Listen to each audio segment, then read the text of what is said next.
escondida nas faces silenciosas dos monumentos egípcios, sob o olhar dos deuses védicos, entre as linhas dos antigos livros de alquimia. E nos atormentados mitos dos astecas e maias esteve sempre a essência de uma doutrina secreta.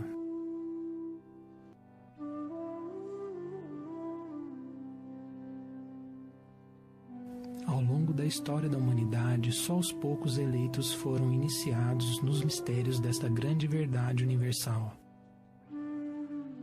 E estes poucos guiaram o resto da humanidade e deram a ela símbolos externos daquela verdade como orientação. Para o grande arcano, o segredo dos segredos ferozmente protegido, e só oferecido aos que tinham provado sua pureza moral em mérito de confiança. Mas como a humanidade se degenerou em barbarismo e crueldade, o conhecimento divino foi ocultado para sobreviver em alguns bolsos ao redor do mundo. Durante muitos séculos, o grande arcano atraiu a humanidade por histórias e mitos que ele revelava. O conhecimento entregue é universal e aplica-se a todas as verdadeiras religiões e tradições místicas. A serpente de Adão e Eva é a tradição hebraica cristã. A serpente alada de Quetzalcoatl da tradição asteca, as serpentes que escalam o caduceu de deus grego Hermes, ou as serpentes das tradições hindu ou budistas, todos esses símbolos contêm o mesmo ensinamento.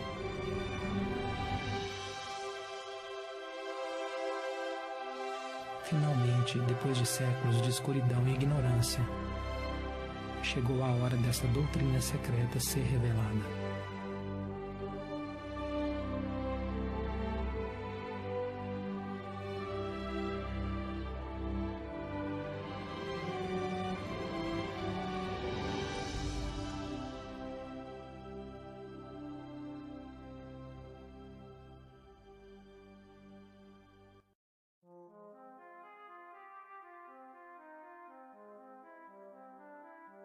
Todas as religiões são joias preciosas no fio dourado da divindade.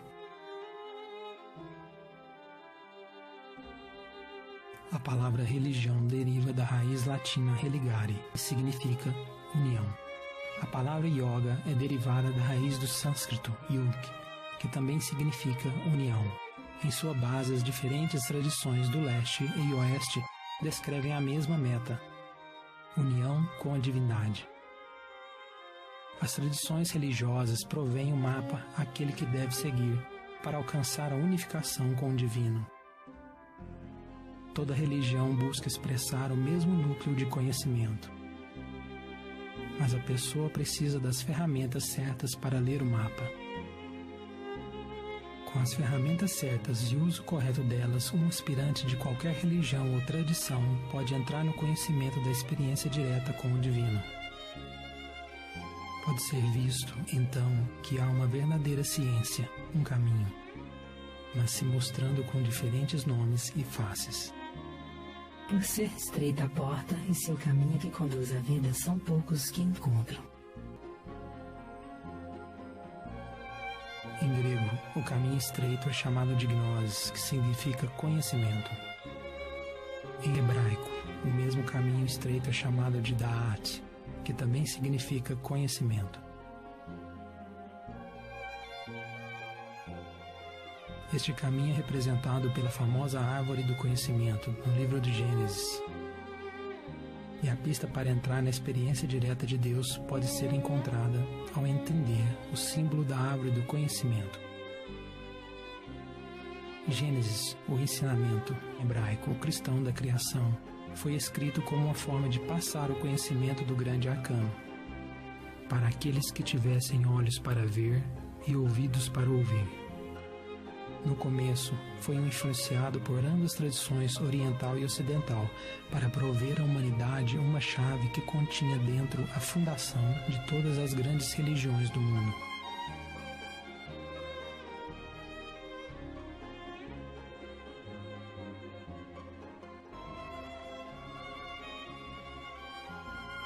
O Velho Testamento, ou Tanakh, exteriormente se mostra ser uma instrução espiritual básica, na forma de anedotas e histórias. Ainda em verdade, é um veículo do segredo do conhecimento.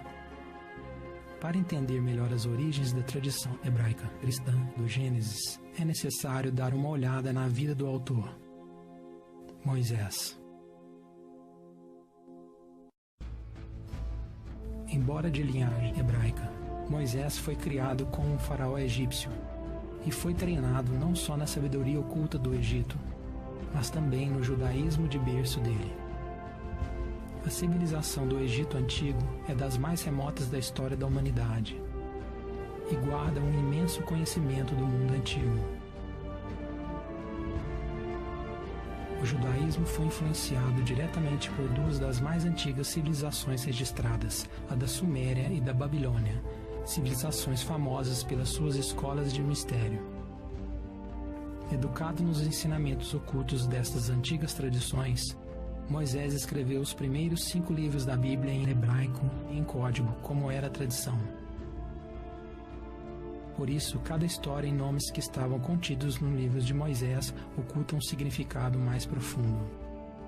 Como diz no livro místico hebraico, o Zohar. As narrativas da doutrina são seu casaco. A pessoa comum olha apenas a vestimenta, ou seja, a narrativa da doutrina. O instruído, contudo, não vê meramente o casaco, mas o que o casaco cobre. A Bíblia é simbólica. As personalidades e eventos da Bíblia são um disfarce que oculta a real mensagem. Este conhecimento interior foi escondido, no caso do cristianismo, rejeitado completamente. A Bíblia, como todos os grandes livros religiosos, foi interpretado literalmente. Até mesmo Jesus de Nazaré ensinou tanto uma doutrina pública quanto uma doutrina secreta. Porque a vós, os discípulos, é dado conhecer os mistérios do reino dos céus, mas a eles, os outros, não lhes é dado. Esses que receberam o ensinamento secreto foram perseguidos e forçados a levar o conhecimento em menor grau. Como resultado, a igreja moderna herdou meramente o casaco. Além disso, a Bíblia tem sofrido repetidas edições por esses que desconhecem os seus segredos.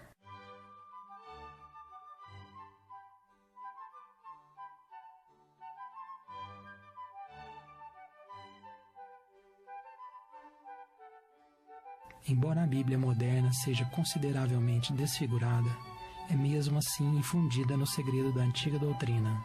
Porém, os muitos níveis de significados ocultos nas cartas hebraicas não são visíveis nas versões de idioma modernos da Bíblia.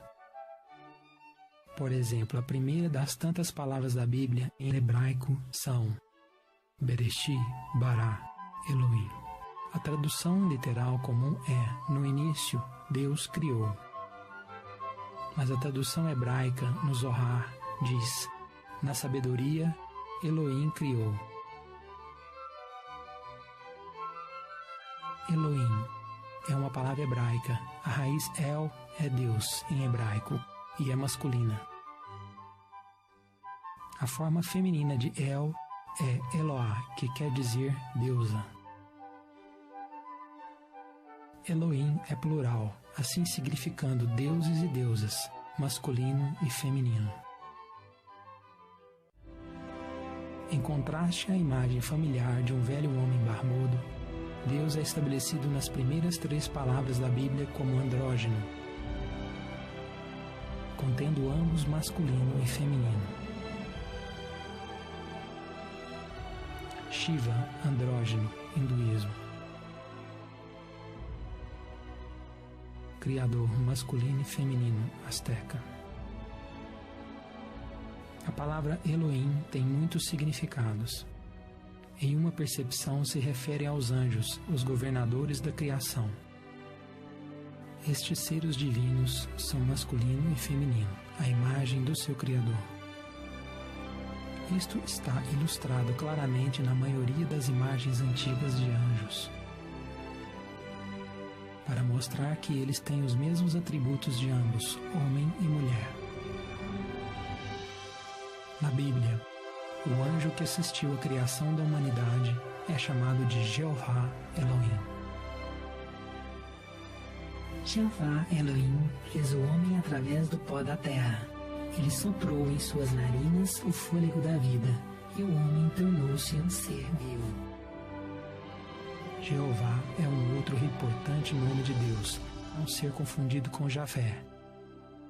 O nome Jeová, ou Jeová, é compreendido por 4 letras hebraicas: Yod, He, Vav, He. Yod, ou Yod, pode ser traduzido como masculino ou falo, Adão. Eva, ou Evé, é feminino, a mãe ou útero, Eva.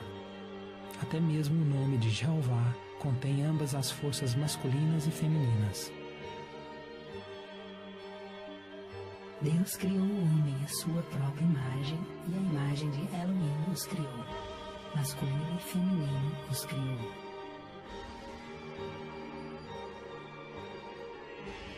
O Elohim, o anjo, Jeová, o homem formado à imagem dele, andrógeno, e assim como consta no coração esotérico de todas as grandes religiões, a humanidade simbolizada por Adão foi uma vez andrógena, contendo o masculino e o feminino.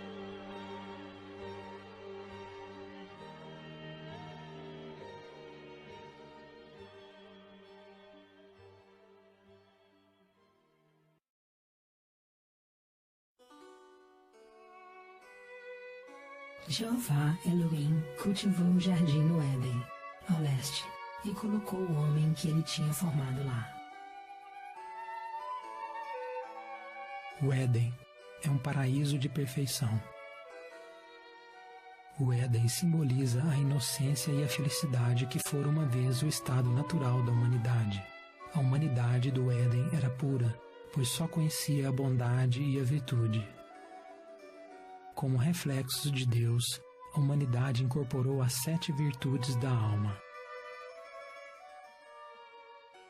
Embora o Éden de Adão e Eva nunca tenha existido no mundo físico tridimensional, de acordo com a sabedoria esotérica, havia um lugar físico chamado Éden, que ficava situado na Mesopotâmia, entre os rios Tigre e Eufrates. Uma misteriosa escola de mesmo nome foi fundada lá pelos caldeus. Mas este não era o jardim do Éden de Adão e Eva. De acordo com a sabedoria esotérica, existem 7 dimensões fundamentais. Você não sabe como Alá criou 7 céus, um sobre o outro?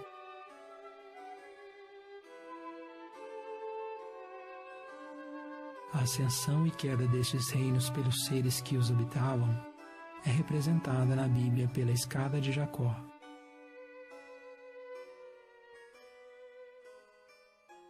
Segundo a Bíblia, quando Jeová Elohim criou Adão, e ele colocou Adão no jardim do Éden, a sabedoria esotérica diz que esta é a 4ª dimensão, o mundo da energia vital.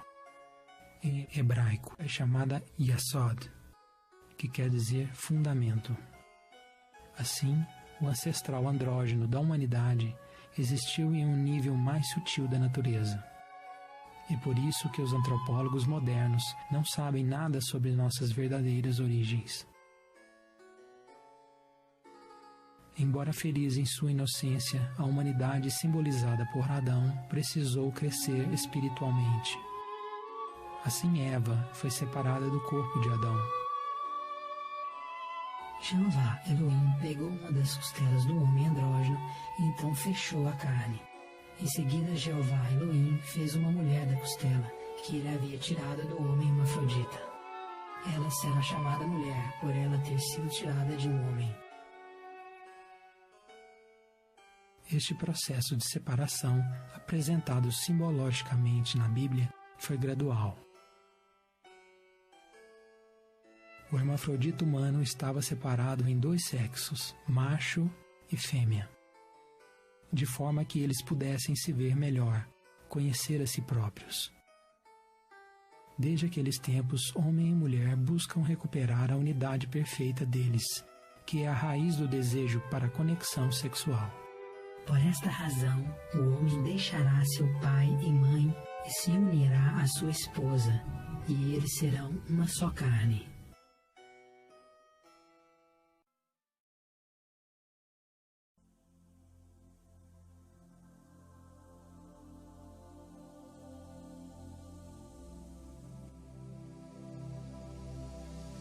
E do chão, Jeová Elohim fez crescer toda árvore que fosse agradável à vista e boa como alimento, tendo a árvore da vida no meio do jardim e com a árvore do conhecimento, do bem e do mal. Há duas árvores que exercem determinada importância no jardim. Estas duas árvores são simbólicas, não literais. A árvore da vida é um antigo símbolo universal, ou seja, está presente em todas as culturas que detiveram conhecimento esotérico. Esta é a mesma árvore que Moisés viu queimando no Monte Sinai. Esta é a árvore na qual Buda Shakyamuni atingiu a iluminação. Esta é a árvore mundial dos maias, a árvore da vida dos astecas, a grande árvore nórdica Yggdrasil que sustenta a existência em seus poderosos ramos. Na mística tradição do judaísmo, a ciência da árvore da vida chama-se Kabbalah. Mas esta sabedoria é universal e pode ser encontrada em toda grande religião, embora se mostre sob muitos nomes.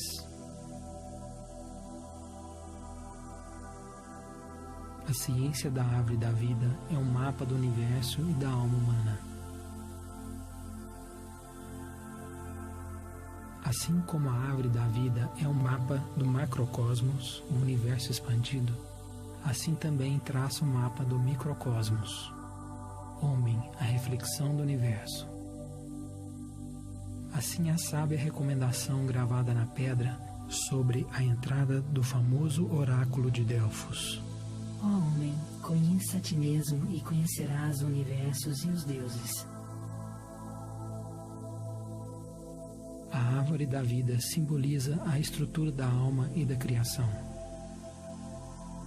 E suas raízes estão nos reinos mais altos, e seus galhos e folhas são todos os mundos e muitos seres que existem. Esta árvore dá aos frutos vida, alimento e sabedoria.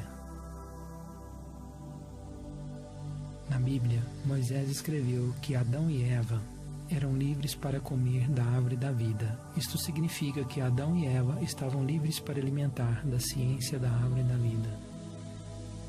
A ciência de Deus, Kabbalah. Como a árvore da vida também simboliza a alma, Adão, Eva e a humanidade tinham permissão para desfrutar os benefícios da permanência de um estado de perfeição, com uma consciência despertada, uma consciência completamente iluminada, representada na tradição da árvore de Natal, um símbolo da árvore da vida, passado por tradições esotéricas germânicas. Possuindo dentro de si uma árvore da vida iluminada, significa que estão abertos e completamente ativos os sentidos internos, proporcionando uma relação direta com Deus. Desta árvore poderiam comer livremente Adão e Eva. Mas no Éden existia uma outra árvore, a árvore do conhecimento. E Jeová Elohim ordenou ao homem, dizendo que toda árvore do jardim vocês podem comer livremente, mas quanto à árvore do conhecimento do bem e do mal, vocês não devem comer dela, pois se comerem dela, certamente vocês morrerão. Estava claro que da árvore do conhecimento era proibida para Adão e Eva.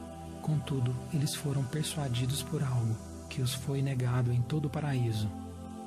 Conhecimento em grego é gnosis e em hebraico da'at.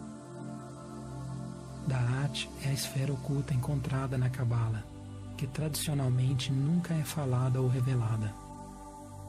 Da'at, gnosis, é a ciência do grande arcano, aquele conhecimento secreto que tem sido privado da humanidade há tempos.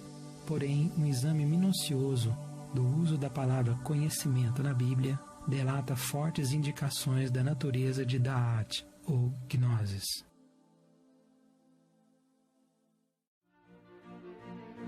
Adão novamente conheceu sua esposa. Ela obteve um filho.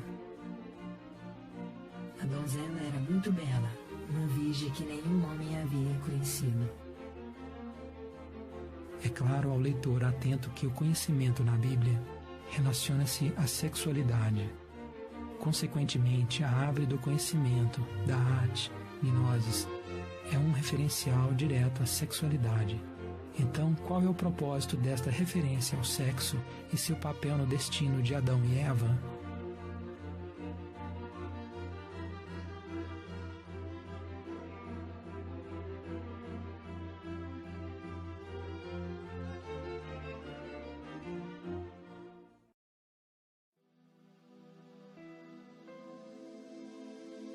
Quando a humanidade estava fisicamente separada em dois sexos, o homem e a mulher ainda carregavam dentro deles a reflexão do seu Criador. Assim, dentro de todo masculino, ainda existe um aspecto feminino, e dentro de toda mulher existe um aspecto masculino. Nesta linha de raciocínio, Adão e Eva simbolizavam a sutil energia fisiológica do indivíduo. O Adão e Eva, com energias polarizadas, são representadas no símbolo do antigo caduceu, popularmente associado ao deus grego Hermes. O símbolo do caduceu é realmente visível nos registros de incontáveis culturas antigas ao redor do mundo.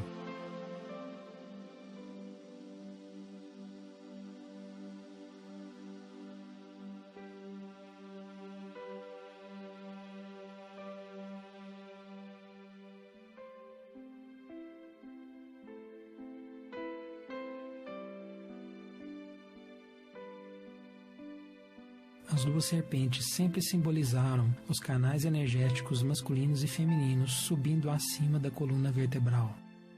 Como eles são enérgicos, não físicos, um bisturi jamais os encontraria. A raiz delas é Yosot, a fundação, o órgão sexual, que são alimentados pela energia sexual. Estes dois canais de energia são chamados Ida, Pingala, em sânscrito. Na Cabala, eles são chamados Od e Ob. No cristianismo esotérico, eles são chamados Adão e Eva. Na Bíblia, eles também são chamados de as duas oliveiras. E os dois castiçais que estão diante do Deus da terra. As duas serpentes circulam para cima na coluna vertebral do corpo físico e a espinha é quase sempre simbolizada por um cajado ou uma vara. A espinha é o cajado do mestre, é a coluna central do templo humano. A coluna se apoia sobre a pedra de fundação, Yesod, a energia sexual. A espinha tem 33 vértebras, simbolizada pelos 33 anos da vida de Jesus de Nazaré e pelos 33 graus dos maçons. Em qualquer ângulo desta vara, a coluna vertebral, vemos duas serpentes. Pingala é o aspecto masculino, Adão. Ida é o aspecto feminino, Eva. É a energia de Eva em nossa psique que nos leva à procriação. Quando Eva foi tentada a comer o fruto da árvore do conhecimento, foi um símbolo da humanidade desejando o fruto da sexualidade, crianças. Até então, não era permitido à humanidade ter crianças por conta própria. Não é permitida comer daquela fruta. A serpente disse à mulher: você não vai morrer, mas Elohim sabe que assim que você comer isso, seus olhos serão abertos, e você será como os seres divinos, que conhecem o bem e o mal. Tentados pela serpente, os seres humanos escolheram procriarem-se por conta própria. Porém, inocentemente, eles não perceberam que as leis que foram dadas a eles eram para o seu próprio bem. aprendendo a procriar-se sem orientação de Elohim, acabaram descobrindo o orgasmo.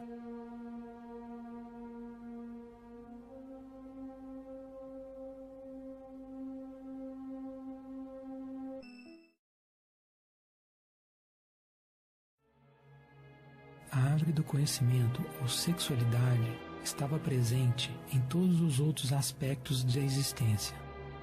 Era até mesmo reconhecida como uma presença importante dentro do Éden, ao lado da árvore da vida. E na tradição da Cabala, estas duas árvores compartilhavam as mesmas raízes, porém, diferente de qualquer outra árvore do Éden, só foram permitidos a Adão e Eva somente contemplar a árvore do conhecimento, sem se satisfazerem dos seus frutos. Logo que você comer isso, você morrerá. Enquanto estavam no Éden, Adão e Eva só conheciam a inocência e assim naturalmente respeitavam as leis da criação.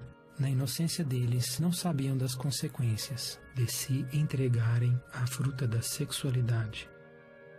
É carregado de uma tremenda energia o ato sexual. É neste coito que a humanidade tem a capacidade que Deus deu para procriar.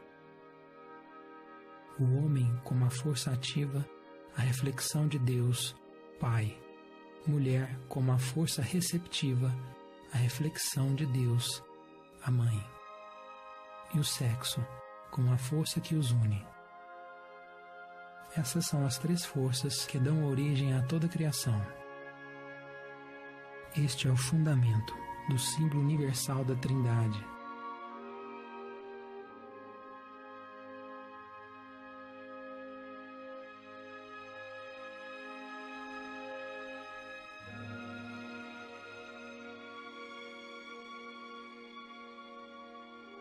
A Trindade é uma unidade de três que são expressos como um.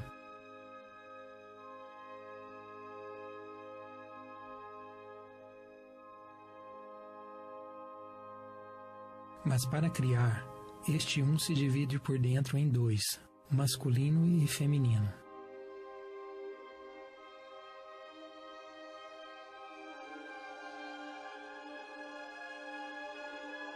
Este é o mistério do Espírito Santo, o fogo fecundado de Deus, simbolizado na Índia como Shiva Shakti, o poder criador e destruidor de Deus. Um dos símbolos mais sagrados de Shiva, o Espírito Santo, é o Lingam Yoni, a interseção do falo e útero.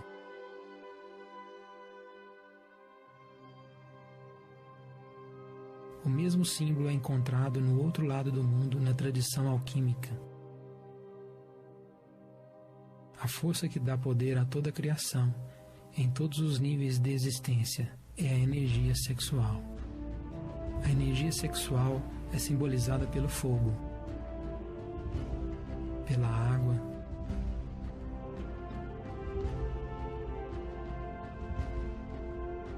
pela luz.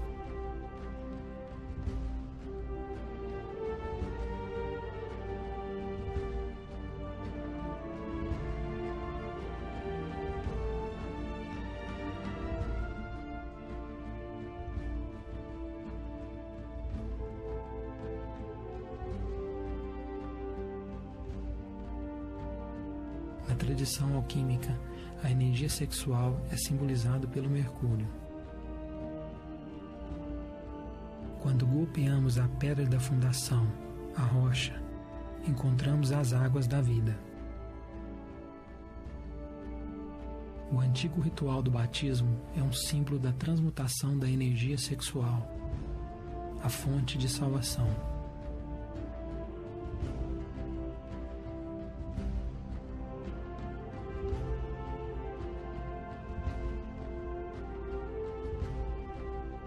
Toda a vida nasce das águas sexuais. Com a força da energia elétrica, o poder da criação implica uma grande responsabilidade.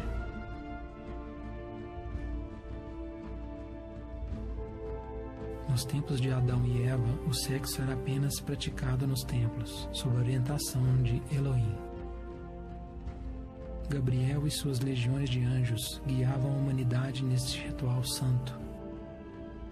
Como indicado na Bíblia, o retorno dele anunciava a chegada de crianças. Gabriel é o regente da lua e influencia diretamente todas as formas de concepção. Em certas épocas do ano, o marido e a esposa viajavam longas distâncias para serem instruídos nos mistérios sexuais. Esta é a esquecida raiz da moderna prática da lua de mel. Assim, os anjos supervisionavam este santo sacramento e guiavam um único espermatozoide ao encontro de um óvulo, no momento exato para gerar uma criança deliberada e divina.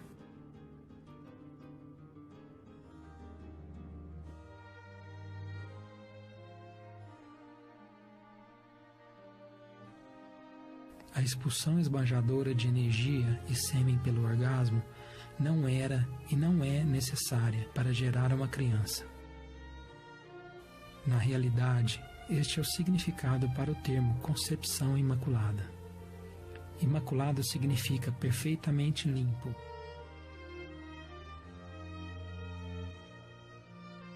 Quando um homem tiver uma emissão de sêmen, ele banhará seu corpo inteiro em água e permanecerá sujo até a noite.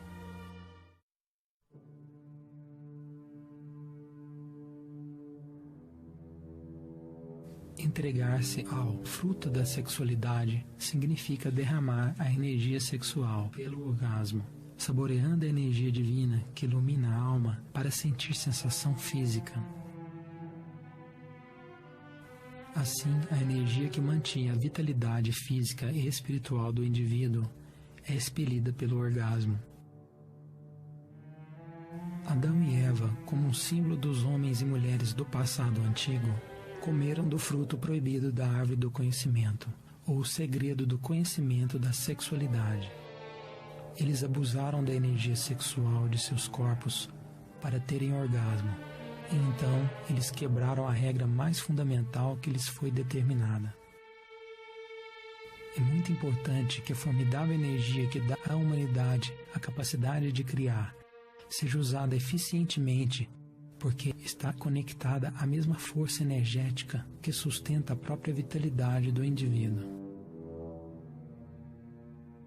É bem conhecido que a energia sexual está intimamente relacionada à saúde de nossa psique e de nosso corpo físico. Não só isto é necessário para sustentar a vitalidade física e os 5 sentidos físicos, mas também a vitalidade dos 7 sentidos superiores que unem a humanidade ao divino. Sem a energia sexual, a alma se atrofia, quebrando nossa conexão com Deus. Quando nós expelimos a energia sexual, nós expelimos a energia que abastece nossos sentidos internos. É por isso que esses que fornicam, que expelem a energia sexual pelo orgasmo, não podem perceber Deus diretamente. O orgasmo é simbolizado na maçã envenenada da Branca de Neve. Enquanto era doce aos sentidos físicos, era um veneno à alma. Comê-la resulta em inconsciência e um sono eterno.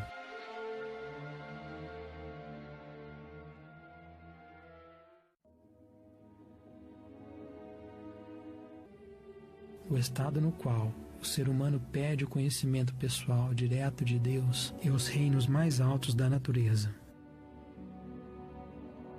Por isto que a fruta da árvore do conhecimento era proibida para comer. Antes do abuso da árvore do conhecimento, o sexo foi tratado com respeito extremo, e o orgasmo era desconhecido pela humanidade e desnecessário. Marido e esposa uniam-se no ato sexual, conforme as leis dadas a eles por Jeová Elohim. Eles desfrutaram da árvore do conhecimento da sexualidade, mas não comiam de sua fruta. Esta era a gênese da distinção entre o bem e o mal. Uma humanidade que conhecia só a bondade comeu da fruta proibida e descobriu que o desejo animal sempre conduz ao sofrimento e à dor.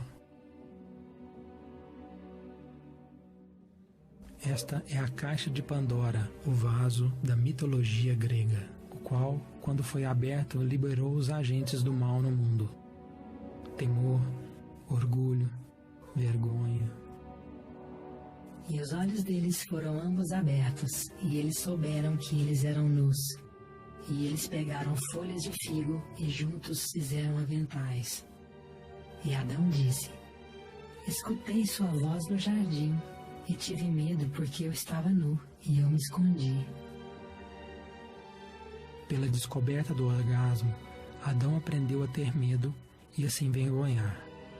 Como prometido pela tentadora serpente, a humanidade ganhou um novo conhecimento: o conhecimento do sofrimento.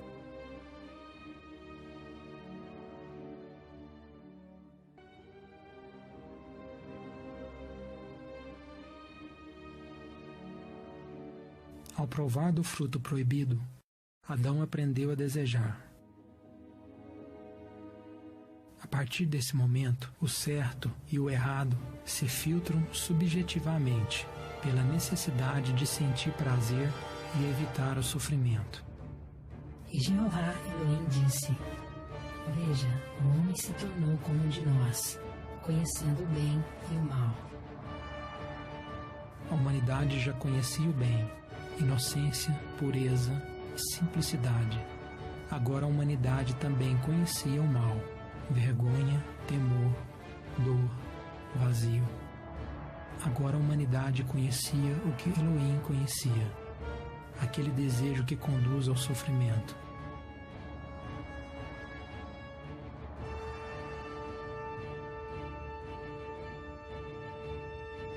O desejo fez todos os deuses caírem de seus postos. E é o desejo que conduz todas as criaturas ao inferno.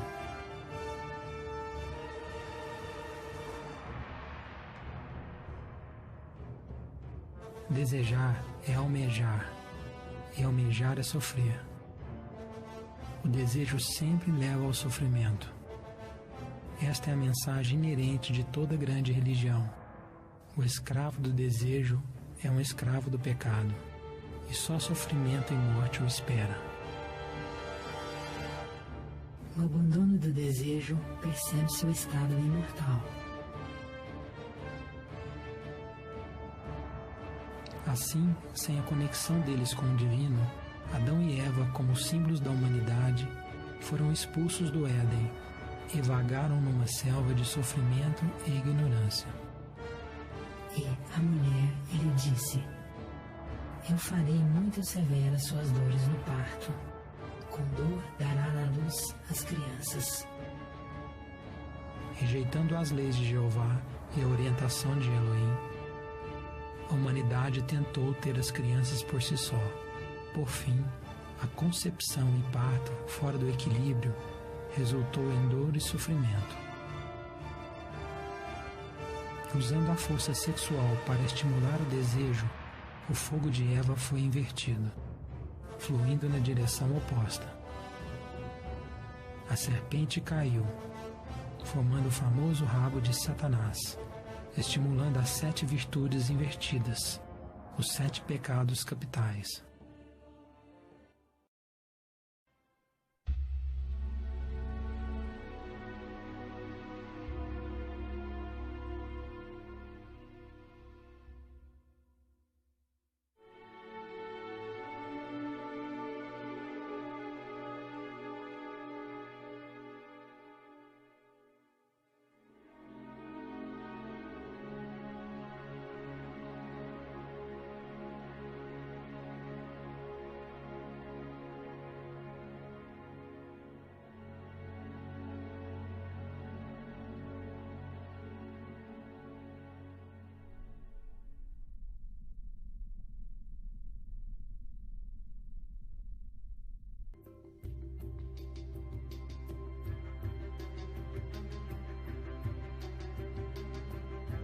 O Éden existe dentro de toda a alma que está unida a Deus.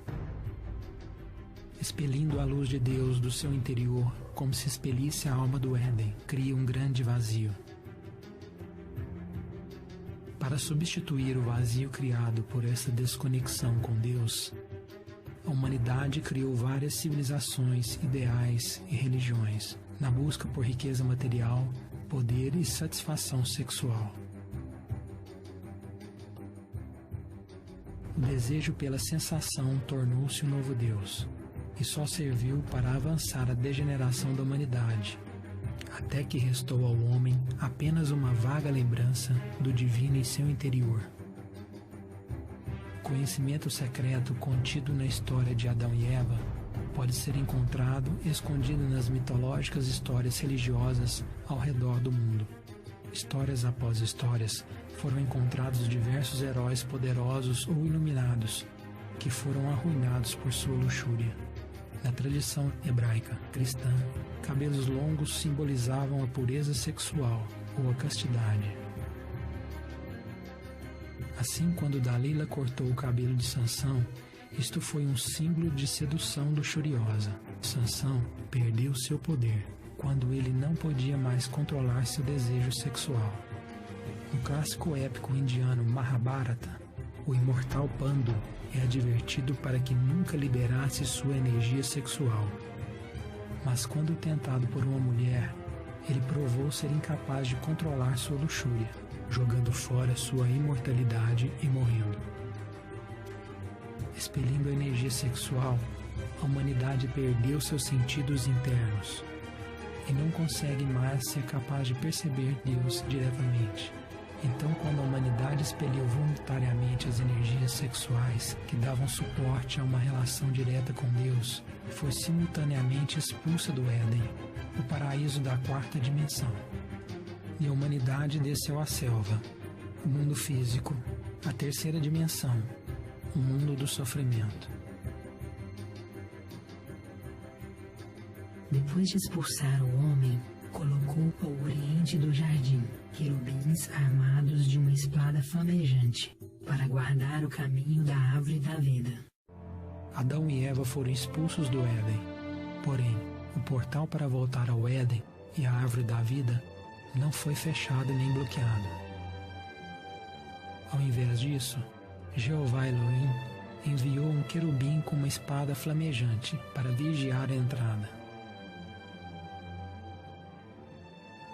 A entrada do jardim do Éden é a mesma porta pela qual Adão e Eva partiram. A humanidade não foi trancada para fora do Éden, mas um querubim aguarda para conceder a entrada apenas àqueles que ganharam o direito de voltar. E só aqueles que conquistam a tentadora serpente ganham aquele direito.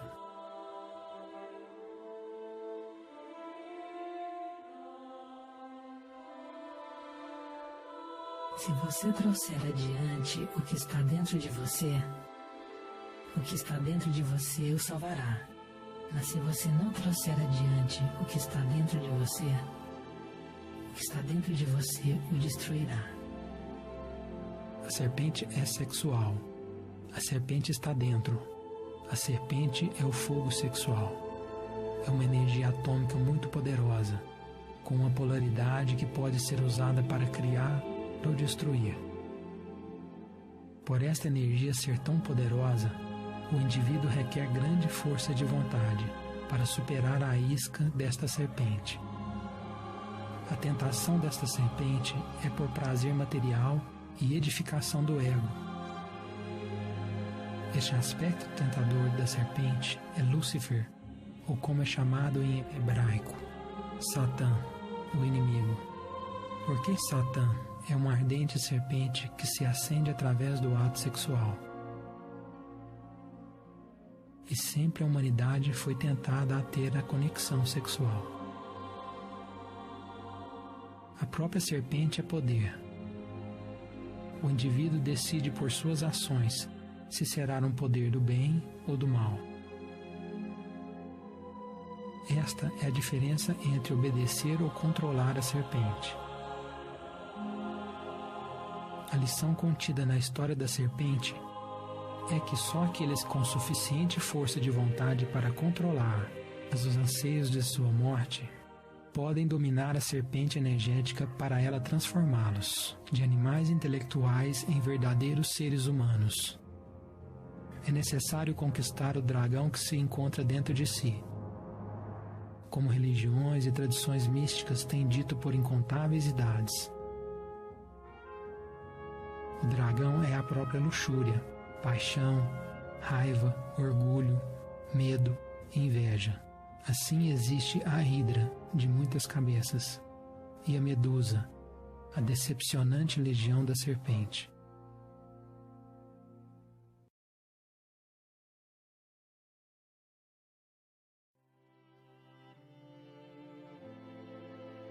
Os grandes heróis e deuses sempre tiveram a serpente sob seu poder.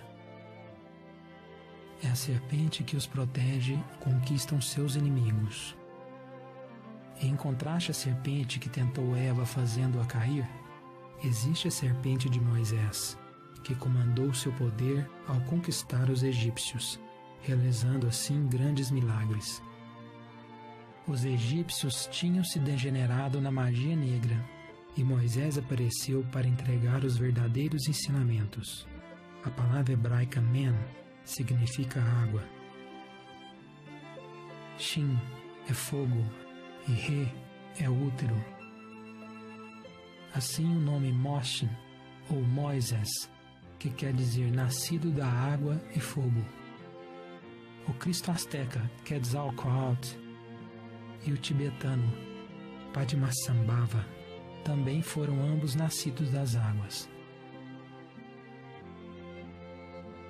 Ao menos que um homem nasça novamente da água e do Espírito, fogo pentecostal, ele não pode entrar no reino de Deus. Moisés nasceu novamente, significando que ele havia criado a alma, simbolizado pela iluminada árvore da vida, a sarça ardente que ele viu no deserto. A iluminada árvore o unificou com seu Pai interno, e assim ele recebeu os comandos de Deus diretamente. Moisés precisou livrar as pessoas de Israel do Egito. O Egito representa a mente degenerada do homem, e o faraó é o tirano que ciosamente rege esta civilização artificial, de poder material e desejo. Israel é uma palavra composta. Is é de Ísis, a divina mãe egípcia. Ra é o divino pai egípcio. El é Deus em hebraico. Assim, quando a nação de Israel foi tomada pela escravidão, isso foi um símbolo da própria divindade interna apanhada por sua mente degenerada.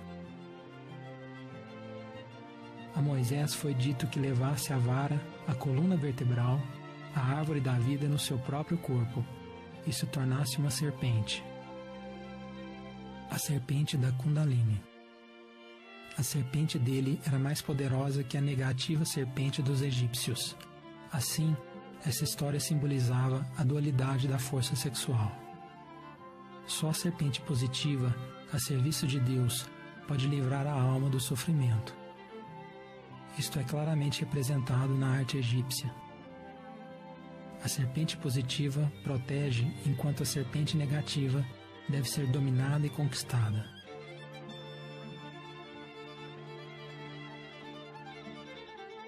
Sexo pode ser luxurioso ou casto. Sexo pode criar ou destruir. Sexo pode ser animal ou espiritual. Sexo pode elevar uma carruagem flamejante a Deus, ou pode pavimentar uma estrada para o abismo. Sexo é a função natural do ser humano, mas só o sexo executado sob a orientação do desejo divino. Sexo executado sob a orientação da mente cria o sofrimento, dor e a morte espiritual. Isto é evidente naqueles que buscam felicidade no sexo. Como qualquer desejo da mente, o desejo sexual pode nunca ser satisfeito. O desejo nunca é satisfeito pelo prazer da luxúria, assim como o fogo certamente aumenta quanto mais combustível lhe dê.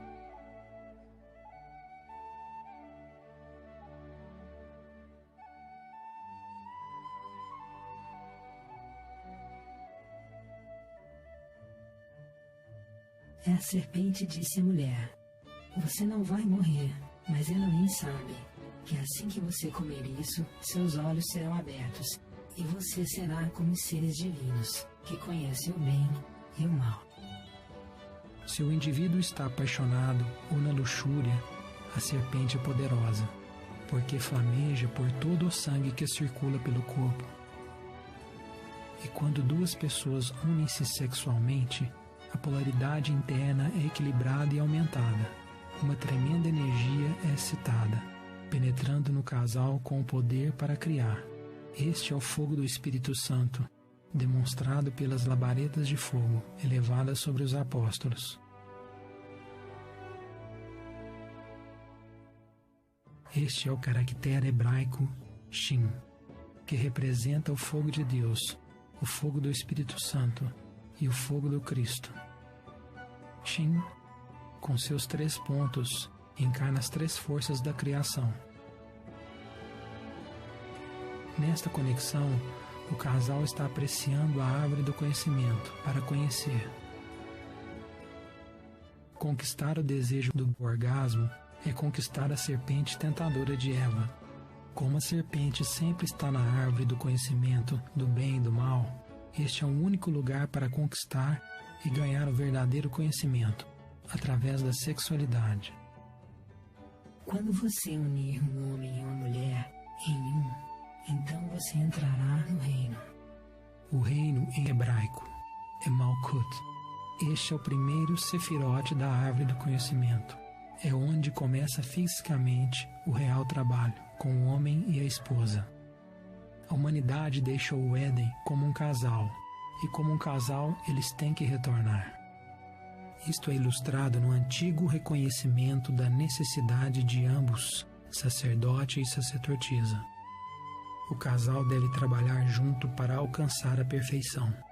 Os casais que dominam o desejo de comer a fruta do conhecimento recolhem interiormente toda aquela energia, e gradualmente aquela energia pode ser usada para criar algo interiormente. Em vez de alimentar a própria luxúria, eles podem restabelecer sua própria Eva interna, a serpente caída. E a partir daí, eles podem criar então a serpente Kundalini. Eles podem iluminar a árvore da vida que existe dentro do corpo humano, a coluna vertebral. E eles podem criar luz divina dentro deles e voltar ao conhecimento direto do seu próprio Deus interno.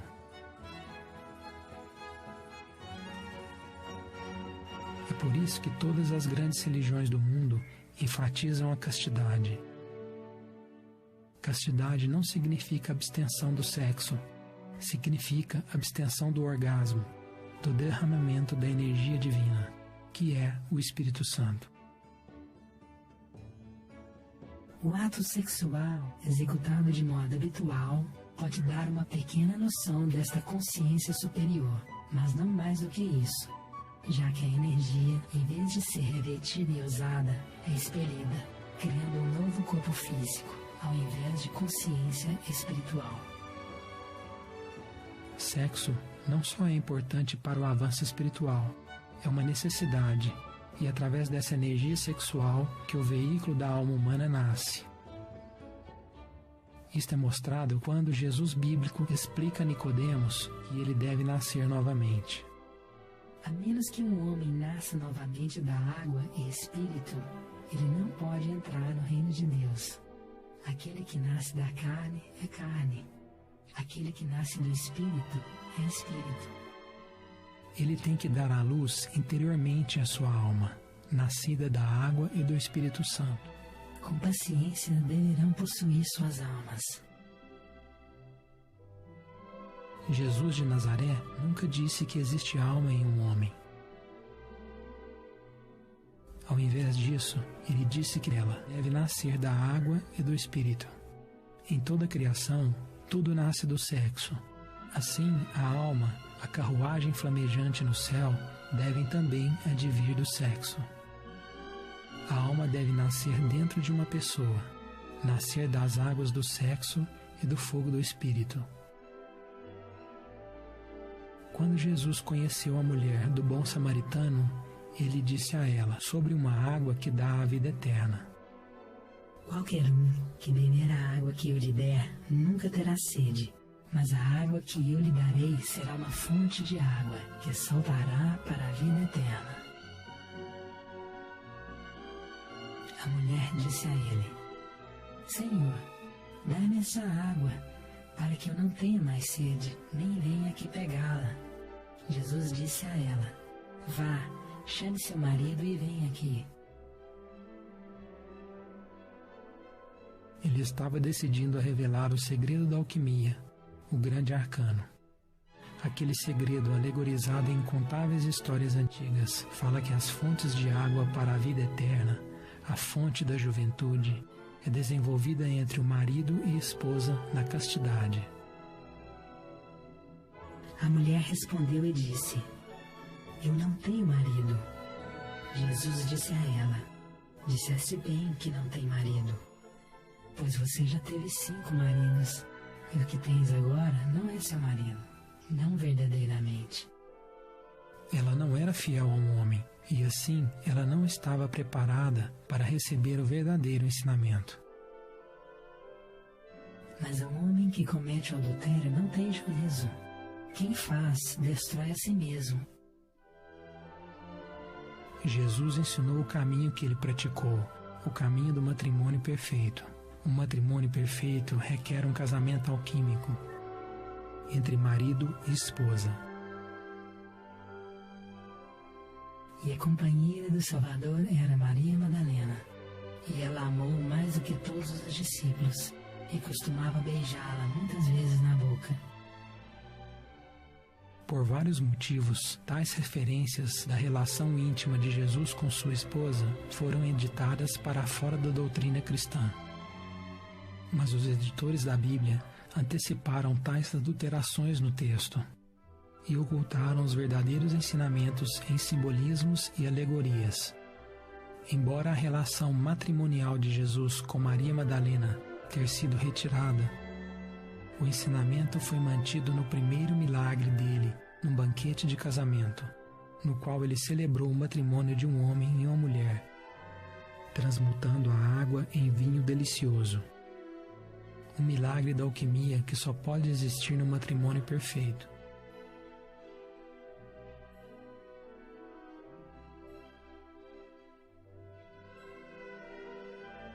O caractere hebraico Shin é o símbolo para o fogo.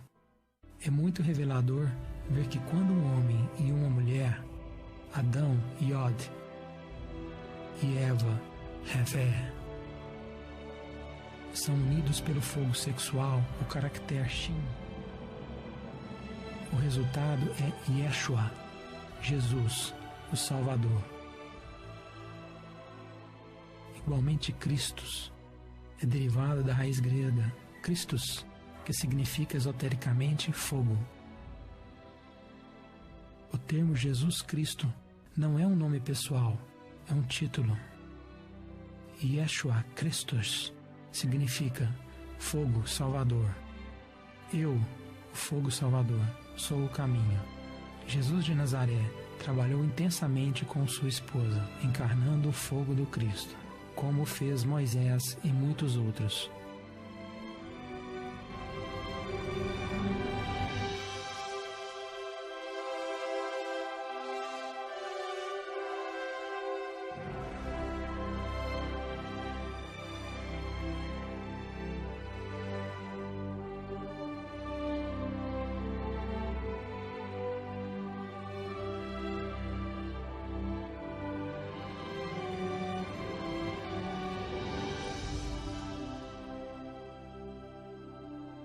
Todos eles trabalharam com um cônjuge.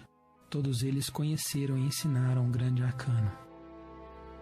Cristo é uma energia universal que salva esses que são puros o bastante para receber isto.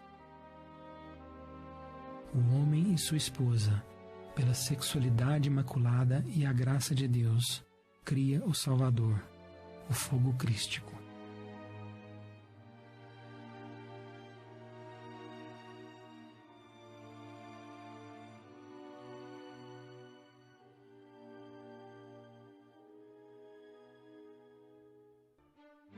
A retenção e transmutação da potente energia sexual pode restabelecer a serpente caída de Eva. Assim, o fogo do Espírito Santo pode ser despertado, levantando a serpente sobre a coluna. Este é o Kundalini, a positiva serpente que dá a vida. Ela só pode ser despertada através da castidade, só entre marido e esposa. Uma pessoa solteira não pode despertar a Kundalini. Kundalini não é uma força mecânica cega, é a inteligência ativa de Deus, e só pode manifestar-se nos que se purificam de tudo aquilo contra Deus. Orgulho, inveja, luxúria, ganância, etc. O fogo da Kundalini só se desperta com o progresso moral. A menos que sua retidão seja maior que dos escribas e dos fariseus, você nunca entrará no reino dos céus. Então, você deve ser perfeito, da mesma forma que seu Pai divino.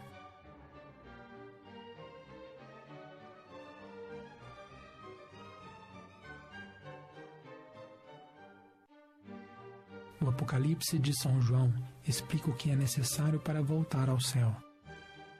Mas a resposta está deliberadamente oculta nos simbolismos e metáforas. É por isso que tão poucos entendem este livro. Foi dito que 144 mil serão salvos e levados ao céu. Este número é simbólico. Toda letra hebraica também representa um número.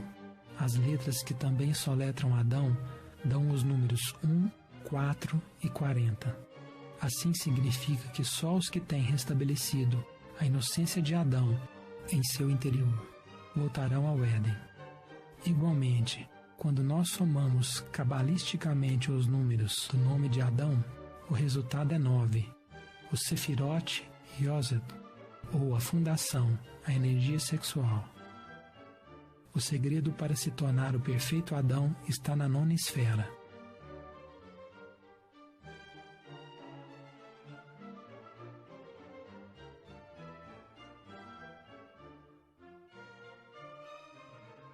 O fogo da energia sexual deve criar ou irá destruir.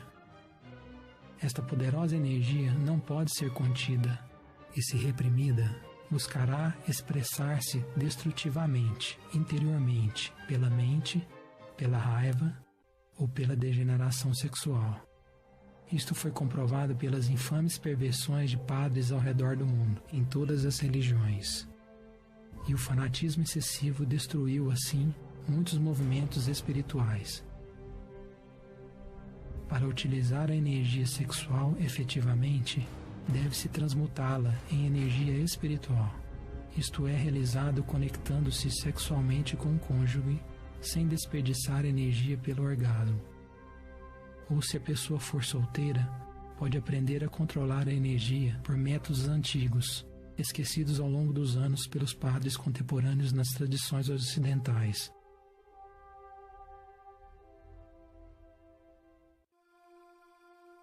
Adão deve nascer da água sexual e do fogo do Espírito Santo. Caso contrário, não pode haver um retorno para o Éden. Aqueles que tiverem os seus testículos esmagados ou membro viril cortados não serão admitidos na congregação de Jeová. Ingressar de volta ao Éden, a congregação do Senhor, se faz pelo uso correto da sexualidade. Da mesma forma, a entrada para o sofrimento da dor é através do uso impróprio da sexualidade. Sexo pode ser usado para criar o bem ou o mal dentro de uma pessoa. Cabe ao indivíduo escolher servir a virgem ou a prostituta. A pessoa não pode servir a dois mestres. Amor e luxúria nunca podem se misturar. Deus não pode ser misturado com o diabo. Isto é simbolizado pela 6ª carta do tarô, indecisão. A pessoa escolhe seu caminho por suas ações. O grande arcano é o conhecimento secreto do Tantra. Há 3 tipos de tantrismo: negro, cinza e branco. A excitação da sensação sexual e identificação com a luxúria está no Tantra negro. Qualquer escola ou religião que ensinam como despertar a consciência através do orgasmo está ensinando o Tantra negro. Tantra negro é responsável por todo o sofrimento da humanidade.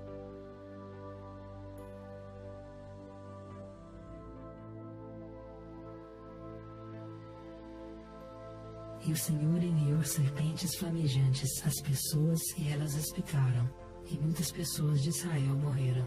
As serpentes flamejantes são as serpentes invertidas do Kunda de Equador. O sofrimento e dor causados por essas serpentes é o resultado da identificação e desejo. O resultado da morte de tantos israelitas refere-se à morte espiritual. Tantra cinza ensina que só deve ter orgasmo ocasionalmente. Este ensinamento inevitavelmente leva a pessoa ao Tantra negro. Tantra branco ensina sempre 3 fatores: a eliminação do desejo, a criação da alma e o sacrifício pelos outros. O Tantra branco ensina a renunciar ao orgasmo.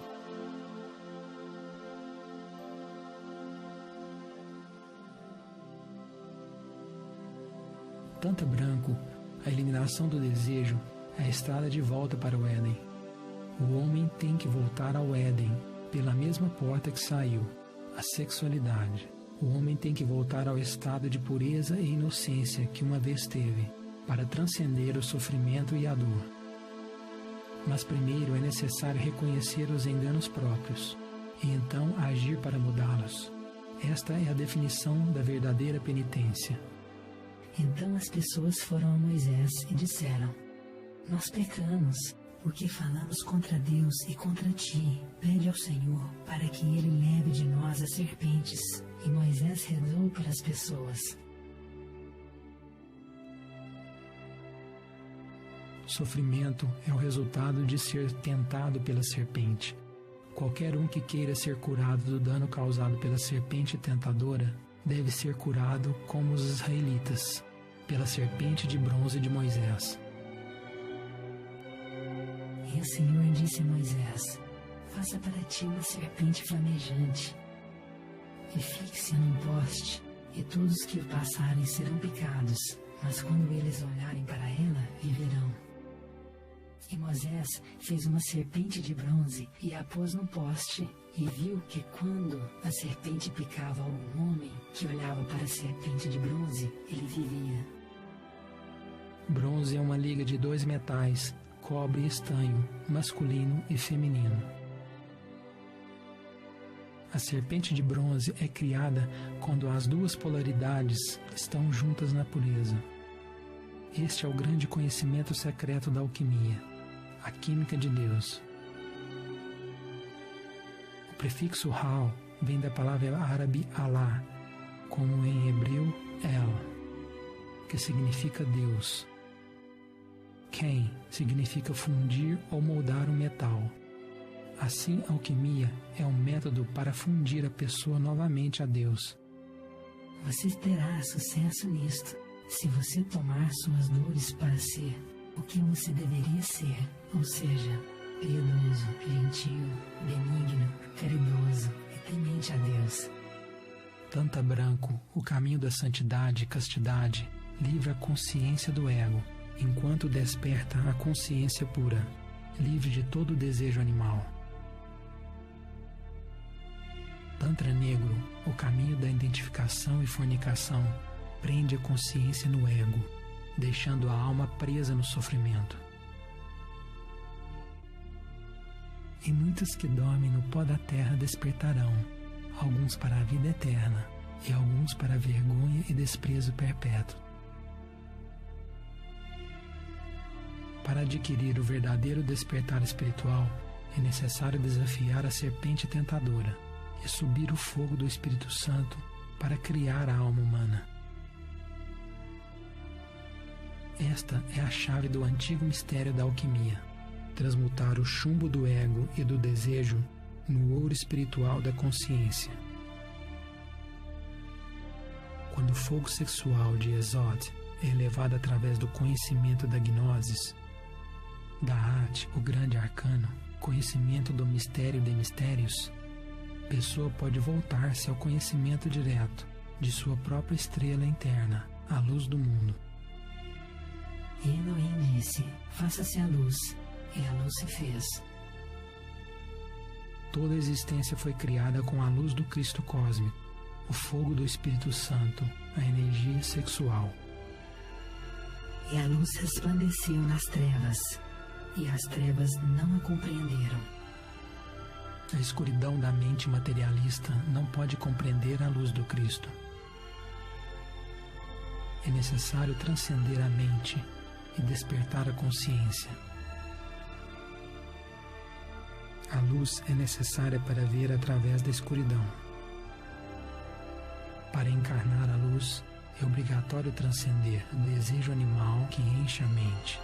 Portanto, a pessoa tem que entender de acordo com o mistério de Adão e Eva.